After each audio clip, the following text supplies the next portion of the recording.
ಹೇಗಿರ್ತಾರೆ ಅವರು? ಹುಚ್ಚಂತ ಇರ್ತಾರೆ, ಹರಿದ ಬಟ್ಟೆ ಎಲ್ಲ, ಮೂಗೆಲ್ಲ ಸೋಡ್ತಿರುತ್ತೆ, ಅಲ್ಲಲ್ಲೇ ಗಾಯದಲ್ಲಿ ನೊಣ ಮುಚ್ಕೊಂಡಿರುತ್ತೆ, ಜಟೆ ಕಟ್ಕೊಂಡಿರುತ್ತೆ, ನೋಡ್ಲಿಕ್ಕೆ ಅಸಹ್ಯವಾಗಿರ್ತಕ್ಕಂಥ ರೂಪ. ಈ ರೀತಿ ಬಂದ್ರೆ ದಾರಿಯಲ್ಲಿ ಒಂದು ಹುಚ್ಚ ಬಂದಂತ ಹೇಳಿದ್ರೆ ಜನರೆಲ್ಲ ಸೇರ್ತಾರೆ, ಕಲ್ಲೊಡಿತಾರೆ, ಎಲ್ಲ ಮಾಡ್ತಾರೆ, ಗೇಲಿ ಮಾಡ್ತಾರೆ, ಎಲ್ಲ ಮಾಡ್ತಿರ್ತಾರಲ್ಲ. ಅದನ್ನ ಅದೇ ಸಮಯದಲ್ಲಿ ಇಲ್ಲಿ ಅನುಭವ ಮಂಟಪದಲ್ಲಿ 1,96,000 ಜನರೊಂದಿಗೆ ಚಿಂತನೆ ನಡೆದಿರುತ್ತೆ. ಅವರಿಗೆ ಎಡೆ ಮಾಡ್ಲಿಕ್ಕೆ ಆಹಾರವೂ ಕೂಡ ತಯಾರಾಗಿರುತ್ತೆ. ಈ ವಿಚಾರವನ್ನು ತಿಳಿದಂತ ಬಸವಣ್ಣನವರು ತಮ್ಮ ದೂರದೃಷ್ಟಿಯಿಂದ ಅದು ಅಲ್ಲಮ್ಮ ಪ್ರಭು ಅಲ್ಲದೆ ಮತ್ತಾರು ಅಲ್ಲ ಅಂತ ಹೇಳಿ ಅಲ್ಲಮ್ಮ ಪ್ರಭುವನ್ನ ಕರ್ಕೊಂಡ್ಬಂದು ಅವ್ರಿಗೆಲ್ಲ ಶುಚಿ ಮಾಡಿ ಅವರಿಗೆ ಹೇಳ್ತಾರೆ, ನೋಡಪ್ಪ ನಾನು ತುಂಬಾ ದಿವಸದಿಂದ ಹೊಟ್ಟೆ ಹಸಿವಾಗಿದೆಯಪ್ಪ, ನನಗೆ ನೀನು ಎಡೆ ಮಾಡ್ಬೇಕಂತ. ಓ ಖಂಡಿತ, 1,96,000ಕ್ಕೆ ಏನ್ ಕಡಿಮೆನಾ, ನಾನು ಮಾಡ್ತೀನಿ ಅಂತ ಹೇಳ್ತಾರೆ. ಹಾಗೆ ಅವ್ರನ್ನೆಲ್ಲ ಶುದ್ಧ ಇಟ್ಟು ಎಡೆ ಮಾಡಕ್ ಮಾಡ್ತಾರೆ. ಎಡೆ ಹೇಗ್ ಮಾಡ್ತಾರೆ ಅಂತ ಹೇಳಿದ್ರೆ ತಂದಿದ್ದ ಪಟ್ಟಲೆಲ್ಲ ತಗೊಂಬಂದ್ ಕೊಡ್ತಿರ್ತಾರೆ. ನೋಡುತ್ತಿದ್ದಂಗೆ ಮಾಯ, ಕೈಯಲ್ಲಿ ನೋಡ್ತಿದ್ದಂಗೆ ಮಾಯ, ಆ ರೀತಿಯ ಸಿದ್ಧಿಯನ್ನು ಪಡ್ಕೊಂಡಿದ್ದಂಥವ್ರು ಅಲ್ಲಮ್ಮ ಪ್ರಭು ದೇವರು. ಹೀಗೆ ಮಾಡಿ ಏನ್ ಹೇಳ್ತಾರೆ ಅವರು, ಕೊನೆಗೆ ಅವ್ರು ಎದ್ದೇಳದೇ ಇಲ್ಲ ಮೇಲಕ್ಕೆ. ಅಲ್ಲಿ ರಾ ಮೆಟೀರಿಯಲ್ಸ್ ಏನಿರ್ತಾರೆ ಅದನ್ನ ತಂದು ಸುರಿತಾರೆ, ಅದನ್ನು ಸ್ವಾಹ, ಏನು ಮಾಡೋದೇ ಇಲ್ಲ. ಆಮೇಲೆ ಬಸವಣ್ಣವ್ರು ಅಡ್ಗೆ ಮನೆಗೆ ಹೋಗ್ತಾರೆ, ಕೈ ಇಸ್ಕೋತಾರೆ. ಅಪ್ಪ ಏನ್ ಮಾಡ್ಲಿ ನಾನು ಇವಾಗ, ಅವ್ರಿಗೆ ತೃಪ್ತಿ ಪಡಿಸಕ್ ಆಗ್ತಿಲ್ಲ, ಒಬ್ಬ ಜಂಗಮನಿಗೆ ನಾನೇನು ಮಾಡಕ್ ಆಗ್ತಿಲ್ವಲ್ಲ, ಏನ್ ಮಾಡ್ಲಿ ಅಂತ. ಅಲ್ಲೇ ಯಾರು ಇರ್ತಾರೆ ಅಂತ ಹೇಳಿದ್ರೆ ಇವ್ರು ಮಡಿವಾಳ ಮಾಚಿದ್ರು. ಅಪ್ಪ ನಂಗೆ ಗೊತ್ತಿಲ್ಲಪ್ಪ, ಏನ್ ಹೇಳ್ಬೇಕಂತ ಅವ್ನು ಗೊತ್ತಾಗಲ್ಲ ಅಂತಾರೆ. ಅಲ್ಲಿ ಇರ್ತಾರೆ ಮೋಳಿಗೆ ಮಹಾದೇವ ಮೋಳಿಗೆ ಮಾರೇನವರು, ಅವ್ರನ್ನ ಕೇಳಿ ಅವ್ರು ಹೇಳ್ತಾರಪ್ಪ ನನಗೂ ಈ ಸಂದರ್ಭದಲ್ಲಿ ಯಾವ ರೀತಿ ನಿನಗೆ ನಾನು ಹೇಳ್ಬೇಕಂತ ಗೊತ್ತಾಗ್ತಿಲ್ಲ ಅಂತ. ಅವ್ರು ಹೇಳ್ತಾರೆ ಅಲ್ಲಿ ಚನ್ನಬಸವಣ್ಣನ ಕೇಳಂತಾರೆ. ಚನ್ನಬಸವಣ್ಣವ್ರ ಹತ್ರ ಹೋಗ್ತಾರೆ. ಚನ್ನಬಸವಣ್ಣವರು ನಾನು ಎಡೆ ಮಾಡ್ತಿದ್ದೇನೆ ಅನ್ನೋ ಭಾವ ಬಹಳ ಸೂಕ್ಷ್ಮವಾಗಿ ನಿನ್ನಲ್ಲಿ ಎಡೆಗೊಂಡೈತಲ್ಲ, ಅದೆಲ್ಲ ಬಿಟ್ಬಿಡು, ಹೋಗಿ ಅಡ್ಬಿಡು ಅಂತ ಅಂತಾರೆ. ಆಗ ಅವ್ರು ಅಡ್ಬಿಟ್ಟು ತಕ್ಷಣ ಸಾಷ್ಟಾಂಗ ನಮಸ್ಕಾರ ಹಾಕಿದ ತಕ್ಷಣ ಅವ್ರು ಓ ಅಂತ ತೇಗ್ತಾರಂತೆ. ಆಗ ಸಕಲ ಚರಾಚರವೆಲ್ಲವೂ ಕೂಡ ತೃಪ್ತಿ ಪಟ್ಟಿತು ಅನ್ನೋದಲ್ಲಿ, ಅಂದ್ರೆ ಅಹಂಕಾರವನ್ನ ಬಸವಣ್ಣವರು ಯಾವ ರೀತಿ ಕಳ್ಕೊಂಡ್ರು ಅಂತ, ಆ ರೀತಿ ಇದ್ದದನ್ನು ಕೂಡ ಕಳ್ಕೊಂಡ್ರ ಬಸವಣ್ಣನವರಲ್ಲಿ ಅಹಂಕಾರವನ್ನ ಕಾಣ್ಲಿಕ್ಕೆ ಸಾಧ್ಯವೂ ಇಲ್ಲ, ಆಗ್ಲಿಕ್ಕೆ ಸಾಧ್ಯವೂ ಇಲ್ಲ. ಅವಾಗ ಹೇಳ್ತಾರೆ, ಎನ್ನ ಕಾಯದ ಕತ್ತಲೆ ಹಿಂಗಿತ್ತು ಚನ್ನಬಸವಣ್ಣ ಹಿಂದಿನಲ್ಲಿ, ಎನ್ನ ತನು ಮನದ ಲೋಭ ಬೆಳೆದು ತಲೆಬೆಳಗಾಯಿತು ಚನ್ನಬಸವಣ್ಣ ಇಂದಿನಲ್ಲಿ, ಎನ್ನ ನಡೆಗೊಂಡ ಅಹಂಕಾರ ನಿರ್ವಯಲಾಯಿತು ಚನ್ನಬಸವಣ್ಣ ಇಂದಿನಲ್ಲಿ, ಕೂಡಲ ಸಂಗಮ ದೇವರ ತೃಪ್ತಿಯ ತೆರನ ನೀನು ತೋರಿದೆಯಾಗಿ ನಾನು ಬದುಕಿದೆ ಕಾಣ ಚನ್ನಬಸವಣ್ಣ ಅಂತ ಹೇಳ್ತಾರೆ. ನಿನ್ನಿಂದ ನಾನು ಬದುಕಿದ್ದೇನಪ್ಪ. ನೋಡಿ, ಜ್ಞಾನಕ್ಕೆ ಕಿರಿದು ಅನ್ನೋ ಅಂಬೋದಿಲ್ಲ, ಯಾರಾದ್ರೂ ಆಗಿರ್ಬೋದು. ನಾವೊಂದು ಪಾಠ ನೋಡ್ತೀವಿ, ನಮ್ಮ ಮೊಮ್ಮಕ್ಕಳೆಲ್ಲ ಇದಾವಲ್ಲ, ಅವು ಕೇಳಕ್ಕೆ ಸಾಮಾನ್ಯ ಪ್ರಶ್ನೆ ಕೇಳಕ್ ನಾವು ಉತ್ತರ ಕೊಡಕ್ ಬರಲ್ಲ. ನಾವೆಲ್ಲ ಚೆನ್ನಾಗಿ ಗೊತ್ತಿರ್ತೀವಿ, ಎಲ್ಲ ಗೊತ್ತು, ವೇದಿಕೆ ಮೇಲೆ ನಿಂತ್ಕೊಂಡು ಜೋರಾಗಿ ಭಾಷಣ ಮಾಡ್ತೀವಿ. ಆ ಸಣ್ಣ ಮಗು ಕೇಳತಕ್ಕಂಥ ಸಾಮಾನ್ಯ ಪ್ರಶ್ನೆಗೆ ನಮ್ಗೆ ಹೇಳಕ್ ಬರಲ್ಲ, ಹೌದಲ್ವಾ? ನಮ್ಗೆಲ್ಲ ಅನುಭವಕ್ಕೆ ಬಂದಿರ್ಬೇಕು. ಅದನ್ನಲ್ಲಿ ಹೇಳ್ತಾರೆ, ಗುರು ಭಕ್ತಿಯ ಮಾಡಬಹುದು, ಲಿಂಗ ಭಕ್ತಿಯ ಮಾಡಬಾರದು. ಲಿಂಗ ಭಕ್ತಿಯ ಮಾಡಬಹುದು, ಜಂಗಮ ಭಕ್ತಿಯ ಮಾಡಬಾರದು. ಜಂಗಮ ಭಕ್ತಿಯ ಮಾಡಬಹುದು, ಸಮಯ ಭಕ್ತಿಯ ಮಾಡಬಾರದು. ಸಮಯ ಭಕ್ತಿಯ ಮಾಡಬಹುದು, ಸಮಯ ಸಂತೋಷವು ಮಾಡಬಾರದು. ಇವೆಲ್ಲವೂ ಮಾಡಬಹುದಲ್ಲದೆ ತನ್ನ ತಾನರಿಯಬಾರದು. ಅದಕ್ಕೆ ತನ್ನ ತಾನರಿಯದೇನೆಂಬ ಅಹಂಕಾರಗಳು ನನಗೆಲ್ಲ ಗೊತ್ತು, ನಾನು ಮಾಡಬಲ್ಲೆ ಅನ್ನತಕ್ಕಂಥ ಭಾವ ಬಂತು ಅಂತ ಹೇಳಿದ್ರೆ ಅಲ್ಲಿ ಬಂತು ಹೊರಗಿನ ಪ್ರಪಂಚ ಬಂದ್ರೆ ದ್ವೇಷ, ಅಸೂಯೆ, ಆಸೆ, ಆಮಿಷ, ವಿಷಯ, ಮಿಥ್ಯ ಎಲ್ಲವೂ ಬಂದು ಆವರಿಸ್ಕೊಂಡ್ಬಿಡ್ತಾವ ನಮಗೆ. ಅವಾಗ ನಾನು ಸತ್ಯದ ನಿಲುವಿನಲ್ಲಿ ಹೋಗ್ಲಿಕ್ಕೆ ಸಾಧ್ಯನೇ ಆಗೋದಿಲ್ಲ ಅಂತ ಹೇಳ್ತಾರೆ. ಇದಿಷ್ಟು ಅಂದ್ರೆ ಅಲ್ಲದೆ ಹೇಳಿದ್ರು ಅವರು, ನಮ್ಮ ಈ ಶರಣರಿಗೂ ಕೂಡ ಅಭಿವ್ಯಕ್ತಿ ಸ್ವಾತಂತ್ರ್ಯವನ್ನ ಕೊಟ್ಟರು, ಹೌದಲ್ವಾ? ಅಲ್ಲಿ ಹೇಳ್ತಾರೆ, ಅಲ್ಲಮ್ಮ ಪ್ರಭುದೇವರು ಸತಿಯ ಕಂಡು ವೃತ್ತಿಯಾದ ಬಸವಣ್ಣ, ವೃತ್ತಿಯಾಗಿ ಬ್ರಹ್ಮಚಾರಿ ಆದ ಬಸವಣ್ಣ, ಬ್ರಹ್ಮಚಾರಿಯಾಗಿ ಭವಗೆಟ್ಟ ಬಸವಣ್ಣ, ಗುಹೇಶ್ವರ ಲಿಂಗದಲ್ಲಿ ಬಾಲ ಬ್ರಹ್ಮಚಾರಿ ಬಸವಣ್ಣನೊಬ್ಬನೇ ಅಂತ ಹೇಳ್ತಾರೆ. ಇದೆಲ್ಲ ಆದ್ಮೇಲೆ ಇನ್ನ ಅಹಂಕಾರ ಹೇಗಿತ್ತು ಅಂತ ಹೇಳಿದ್ರೆ, ಅಹಂಕಾರಕ್ಕೆ ಒಂದು ವಚನವನ್ನು ಹೇಳ್ತೇನೆ, ಎಲ್ಲಿ ಭಕ್ತಿ ಇದೆ ಅಲ್ಲಿ ಅಹಂಕಾರ ಇರ್ಲಿಕ್ಕೆ ಸಾಧ್ಯ ಇಲ್ಲ. ಎಲ್ಲಿ ಅಹಂಕಾರ ಇದೆ ಅಲ್ಲಿ ಭಕ್ತಿ ಇರ್ಲಿಕ್ಕೆ ಸಾಧ್ಯ ಇಲ್ಲ. ಭಕ್ತಿ ಇರೋ ಜಾಗದಲ್ಲಿ ಅಹಂಕಾರ ಇರೋದಿಲ್ಲ, ಅಹಂಕಾರ ಇರೋದಲ್ಲಿ ಭಕ್ತಿ ತೋರಿಸಿದ್ರಂದ್ರೂ ತೋರಿಕೆದಾಯ್ತು, ಅದು ಸತ್ಯದ ನಿಲುವಿನಲ್ಲ. ಅದಕ್ಕಲ್ಲಿ ಹೇಳ್ತಾರೆ ವಚನಕಾರರು, ಅವರೆಲ್ಲವನ್ನೂ ಕೂಡ ಅವರ ವಚನದಲ್ಲಿ ವ್ಯಕ್ತ ಮಾಡಿದ್ದಾರೆ. ಪ್ರತಿಯೊಂದನ್ನು ಕೂಡ ನೀವು ಬಹಳ ಪ್ರೀತಿ ಮಾಡಿ ಓದ್ರಿ, ತುಂಬಾ ಪ್ರೀತಿ ಮಾಡಿ ಓದ್ರಿ, ವಚನ ತುಂಬಾ ಚೆನ್ನಾಗಿ ಅರ್ಥ ಆಗುತ್ತೆ. ಟೀಚರ್ ಬರಂಗೆ ನೀವು ಅಷ್ಟೊಂದು ಪ್ರೀತಿ ಮಾಡ್ಬೇಕು ಅವನ್ನ. ಅವ್ರು ಹೇಳ್ತಾರೆ ವ್ಯಕ್ತ ಆಗುತ್ತೆ. ಬಸವಣ್ಣನವ್ರನ್ನ ಭಕ್ತಿ ಭಂಡಾರಿ ಅಂತ ಹೆಸರು ಪಟ್ಟಂತವ್ರು, ಅವರಲ್ಲಿ ಲೋಪ ಕಂಡಿರ್ಲಿಕ್ಕೆ ಸಾಧ್ಯ ಆಗುತ್ತೆ ಏನು? ಖಂಡಿತ ಸಾಧ್ಯ ಇಲ್ಲ. ಮಹರ್ಷಿ ಅರವಿಂದರು ಒಂದ್ ಕಡೆ ಹೇಳ್ತಾರೆ, ಅಹಂಕಾರ ಎಲ್ಲರಲ್ಲಿಯೂ ಕೂಡ ಕಣಕಣದಲ್ಲಿ ಅಹಂಕಾರ ಇದೆಯಂತೆ. ಆ ಕಣಕಣದಲ್ಲಿ ಇರತಕ್ಕಂಥ ಅಹಂಕಾರವನ್ನು ಎಲ್ಲಿವರೆಗೂ ನಾವು ನಿರಸನ ಮಾಡ್ಕೊಳ್ಳೋದಿಲ್ವೋ ಅಲ್ಲಿವರೆಗೂ ನಮಗೆ ಪರಮಾತ್ಮನ ಸಾಕ್ಷಾತ್ಕಾರ ನಮ್ಗೆ ಆಗ್ಲಿಕ್ಕೆ ಸಾಧ್ಯ ಇಲ್ವಂತೆ. ಅದಕ್ಕೆ ಶ್ರೀ ಗುರು ಬಸವಣ್ಣ ನೋಡಿದ್ರೆ ಲಿಂಗಾಯತ ಧರ್ಮದ ಪ್ರವರ್ತಕರು. ಅಂತಹ ಗುರುವಿನಲ್ಲಿ ನಾವು ಅಹಂಕಾರ ಹುಡುಕ್ತೀವಿ ಅಂತ ಹೇಳಿದ್ರೆ ನಮ್ದು ದಟ್ಟತನ ಅಲ್ಲದೆ ಮತ್ತೇನೇನಿಲ್ಲ ಅಂತ ನನಗನ್ಸುತ್ತೆ. ಅಲ್ಲದೆ 770 ಅಮರ ಗಣಗಳು ಕೂಡ ಈ ರೀತಿಯ ಅಹಂಕಾರವನ್ನು ಕಳೆದು ಅಮರರಾದರು.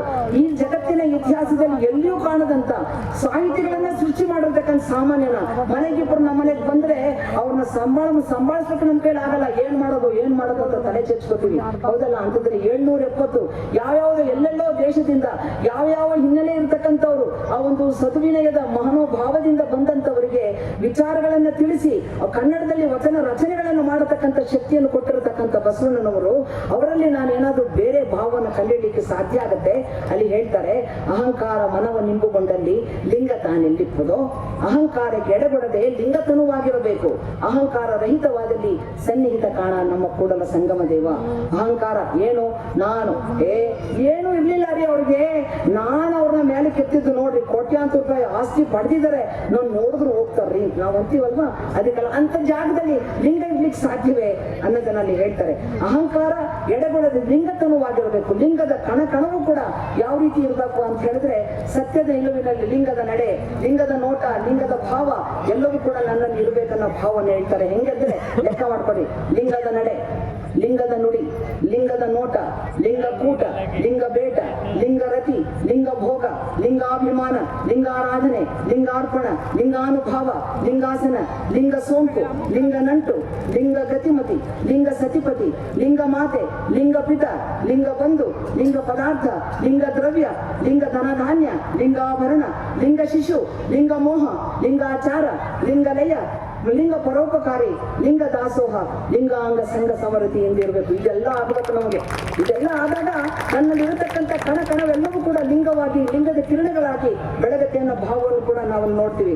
ಅಹಂಕಾರ ಸನ್ನಿಹಿತವಾದಲ್ಲ, ಅಹಂಕಾರ ಇಲ್ಲದೇ ಇದ್ದಾಗ ಮಾತ್ರ ಆ ಪರಮಾತ್ಮನ ಅಸ್ತಿತ್ವವನ್ನು ನನ್ನ ಅಂತರಂಗದಲ್ಲಿ ಅನುಭವಿಸಲಿಕ್ಕೆ ಸಾಧ್ಯ ಆಗುತ್ತೆ ಅನ್ನೋ ಕೂಡ ಇಲ್ಲಿ ಹೇಳ್ತಾರೆ. ಎಷ್ಟು ನೋಡ್ರಿ, ಅಲ್ಲಿ ಒಂದು ವಚನದಲ್ಲಿ ಬಸವಣ್ಣವ್ರು ಹೇಳ್ತಾರೆ, ಇತ್ತ ಬಾರಯ್ಯ ಭಕ್ತರೆಲ್ಲರೂ ಕೂರ್ತು ಹತ್ತಿರ ಕರೆಯುತ್ತಿರಲು ಮತ್ತೆ ಕೆಳಕ್ಕೆ ಸಾರ್ದು ಶರಣೆಂದು ಹಸ್ತ ಬಾಯಿಲೆ ಮುಚ್ಚಿ ಕಿರಿದಾಗಿ ಅತ್ಯಾಚಾರವನ್ನು ನುಡಿದು ವಿನಯದ ಧ್ಯಾನ ಉಳ್ಳಡೆ ಎತ್ತಿಕೊಂಬನೆಯ ಕೂಡಲ ಸಂಗಮ ದೇವ ಪ್ರಮಥರ ಮುಂದೆ.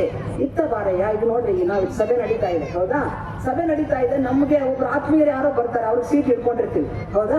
ಸೀಟ್ ಇಟ್ಕೊಂಡಿರ್ತೀವಿ, ಮತ್ತೆ ಇನ್ನೊಬ್ರು ಯಾರೋ ಬರ್ತಾರೆ, ಕೂತ್ಕೊಳ್ಳ ಇಲ್ಲಿ, ಇಲ್ಲ ಅವ್ರು ಯಾರೋ ಬರ್ತಾರೆ ಅಂತ ಹೇಳ್ತೀವಿ, ಹೌದಾ? ಆಮೇಲೆ ಏನಾಗುತ್ತೆ, ಸಭೆ ಪ್ರಾರಂಭ ಆಗುತ್ತೆ. ಸಭೆ ಪ್ರಾರಂಭ ಆದ್ಮೇಲೆ ನಾವು ಬೇಕಾದವ್ರಲ್ಲಿ ಬರ್ತಾರೆ, ಬಂದಾಗ ಅವ್ರಲ್ಲಿ ನಿಂತ್ಕೊಂಡು ಹೇಳ್ತಾರೆ, ಈ ಜಾಗ ಇಟ್ಟಿರ್ಲಿಪ್ಪ ಅಂತಾರೆ. ಅವ್ರು ಹೇಳ್ತಾರೆ, ಸಭೆ ಮರ್ಯಾದೆ ಕಾಪಾಡ್ಬೇಕು.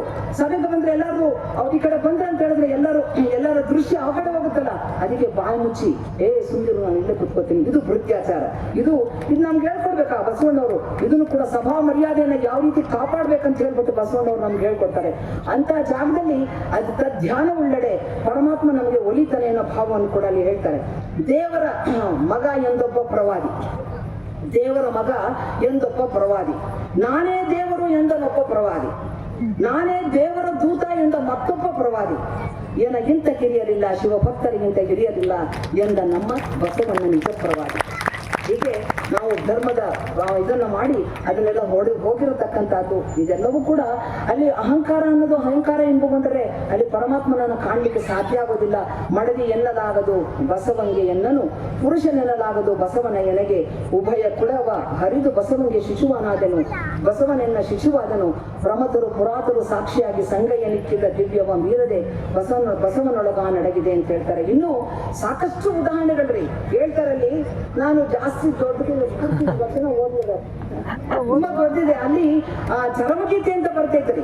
ಅಲ್ಲಿ ಪಂಡಿತಾರಾಧ್ಯರು ಒಬ್ರು ಬರೀತಾರೆ ಚರಮಗೀತೆ ಬಸವಣ್ಣನವ್ರ ಬಗ್ಗೆ. ಬಸವಲಿಂಗ ಬಸವಲಿಂಗ ಬಸವಲಿಂಗ ಅಂತ ಎಷ್ಟು ಸರಿ ಹೇಳ್ತಾರೋ ಗೊತ್ತಿಲ್ಲ.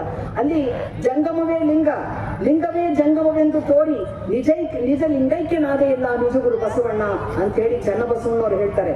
ಬಸವಣ್ಣ ಬಸವಣ್ಣ ಬಸವಣ್ಣ ಭಕ್ತಿ ಬೀಜ ನಷ್ಟ, ಬಸವಣ್ಣ ಬಸವಣ್ಣ ಬಸವಣ್ಣ ಮುಕ್ತಿ ಬೀಜ ನಷ್ಟ, ಬಸವಣ್ಣ ಮೋಕ್ಷವೆಂಬುದು ಮುನ್ನವೇ ಅಡಗಿತ್ತು, ಬಸವಣ್ಣ ತೋರದೆ ಬೀರದೆ ಓದೆಯನೆಂಬ ಮಹಾಜ್ಞಾನಿ ಬಸವಣ್ಣ ನೀನೆಲ್ಲೆಡಗಿದೆಯೋ ಕಪಿಲ ಸಿದ್ಧಮಲ್ಲಿಕಾರ್ಜುನ ಬಸವ ಅಂತ ಹೇಳ್ತಾರೆ. ಇನ್ನ ಕಾರವ ನಿರಾಕಾರದಲ್ಲಿ ಅನುಗೊಳಿಸಿ ಕಪಿಲ ಸಿದ್ಧಮಲ್ಲಿಕಾರ್ಜುನನ ಹೃದಯದಲ್ಲಿ ಮರೆಯಾದೆಯಲ್ಲ ಬಸವ ಅಂತ ಹೇಳ್ತಾರೆ. ಆಮೇಲೆ ಅಕ್ಕನಾಗಮ್ಮ ತಾಯಿ ಹೇಳ್ತಾರೆ, ಪ್ರಸನ್ನ ಮೂರ್ತಿ ಅಂದ್ರೆ ಪ್ರಸನ್ನ ಮೂರ್ತಿಯಲ್ಲಿ ಅಡಗಿದ ಬಸವನ ಇರವ ಕಂಡು ನಾನು ಬದುಕಿದೆನು ಅಂತೇಳಿ ಇನಮ್ಮ ತಾಯಿ ಹೇಳ್ತಾರೆ. ಹೆಸರಳಿಯಿತ್ತು ಬಸವ ಇಂದಿಂಗೆ ಭಕ್ತಿ ಇಲ್ಲದ ಕಾರಣ ಕುರು ಹಳಿಯಿತ್ತು ಬಸವ ಹಿಂದಿಂಗೆ ಬಸವನ ರೂಪ ನಿರೂಪವಾಯಿತಯ್ಯ ಭ್ರಮ ಎಳೆದು ಭ್ರಮರ ಕೀಟನಾದ ನಿಂತಾದನೆಯ ಸಂಗಣ್ಣ ಅಂತ ಹೇಳ್ತಾರೆ. ಹಿಂಗೆ ನಿಮ್ಮ ನಗಲಿ ಎಂತ ಸೇರಿಸುವನು ಅಂತ ಅಕ್ಕ ನಾಗಮ್ಮ ತಾಯಿ ಹೇಳ್ತಾರೆ.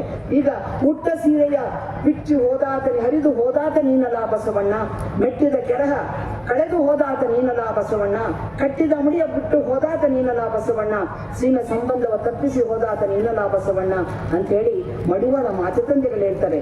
ನಿಶಬ್ದ ವೇದ್ಯವಾದ ಎಲ್ಲ ಬಸವಣ್ಣ ಅಂತ ಹೇಳ್ತಾರೆ. ಹಿಂಗೆ ಎಲ್ಲವನ್ನೂ ಕೂಡ ಇಷ್ಟೊಂದು ದಾಖಲಾತಿ ಇರಬೇಕಾದ್ರೆ ನಾನು ಬಸವಣ್ಣನವರಿಗೆ ಯಾವ ರೀತಿ ನಾನು ಈ ರೀತಿ ಕೆಟ್ಟ ಭಾವನೆಗಳ ಮಾತುಗಳನ್ನ ಹೇಳಲಿಕ್ಕೆ ಸಾಧ್ಯ ಆಗುತ್ತೆ, ನೀವೇ ಊಹಿಸ್ಬೋದು.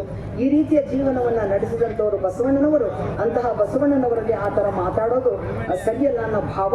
ಇನ್ನ ಒಂದೇ ಒಂದು ವಚನ ಅಕ್ಕ ನೀಲಮ್ಮ ತಾಯಿಯವರು ಹೇಳೋದು,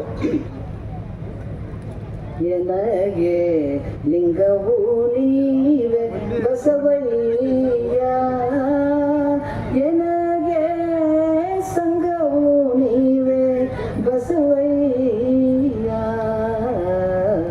ಎನಗೆ ಲಿಂಗವು ನೀವೆ ಬಸವಯ್ಯ, ಎನಗೆ ಸಂಘವು ನೀವೆ ಬಸವಯ್ಯ, ಎನಗೆ ಪ್ರಾಣವು ನೀವೆ ಬಸವಯ್ಯ, ಎನಗೆ ಪ್ರಸಾದ ನೀವೆ ಬಸವಯ್ಯ, ಎನಗೆ ಲಿಂಗವು ನೀವೆ ಬಸವಯ್ಯ, ಎನಗೆ ಸಂಘವು ನೀವೆ ಬಸವಯ್ಯ, ಎನಗೆ ಪ್ರಭೆಯ ಮೂರುತಿ ನೀವೆ, ಎನಗೆ ಸಂಗಯ್ಯ ನೀವೆ ಬಸವಯ್ಯ, ಎನಗೆ ಪ್ರಭೆಯ ಮೂರುತಿ ನೀವೆ,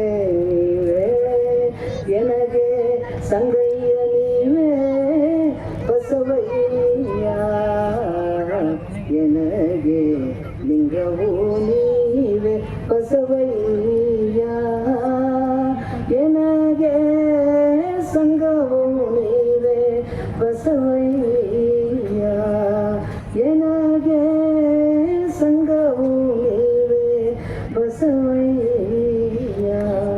ಆಲಿಸಿದ ತಮ್ಮೆಲ್ಲರ ಶ್ರೀ ಪದಕ್ಕೆ